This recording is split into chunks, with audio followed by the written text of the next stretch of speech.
Can you tell me, like, what is the who helped you in this process? Well, I'll tell you this. There are a lot of people that have ideals.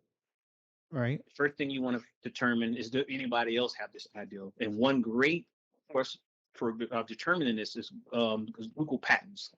If you Okay. go to online and type in Google Patents, and if you type in something that you're looking for, if it does not exist in that particular form, in that format or on that website, it's a pretty good chance that no one has ever thought of it yet. So Wow. that's the first, and not, but there are a lot of cases where people will go to Google Patents. I've had people, because they know I've done patents, they'll ask me like, "Hey, I got this great idea. What do you think?" And I say, "Wait, go to Google Patent first and see if you see anything." And unfortunately, in most cases, someone has already discovered it in some shape, form, or fashion. So that's the first step Right. you need to get out of the way. Does it Okay. exist? Once you make the determination, whether it does not exist yet, you then have to determine how to handle the administrative side. And there's two avenues. You can either file the paperwork yourself, or you can go use a lawyer. Now, I Okay. will tell you, to file a patent is only about $800. Okay. That's how much it costs to file a patent. What people sometimes may not necessarily know about is the cost to retain a lawyer.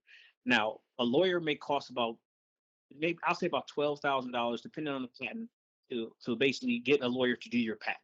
About Okay. $12,000. Wow. But that's only the small part. What most lawyers don't tell you is that most likely your patent is, the first few times that it's in front of the patent office, they're going to reject it, and Wow. every time they reject it, the lawyer has to redo the paperwork, and resubmit it, and that can cost almost like another 5 grand in some cases. I mean, I'm not a lawyer, but I'm not a patent lawyer. I don't, you know, I don't have a formal training in, submitting patents, but because I did file my own patents because I didn't want to pay a lawyer, there were some things that I discovered. So you can end up, that $12,000 can easily turn into $30,000, because my patent got rejected 3 times before it finally got Yeah, approved. And when I say rejected, that basically means that either there's something in your documentation you submitted that they wanted clarification on, or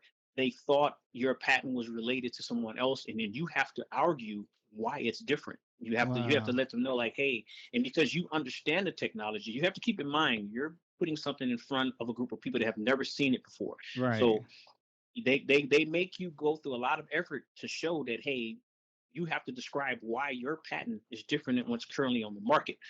And if you're able to communicate that, then they will eventually, give you, basically, warrant you the patent, or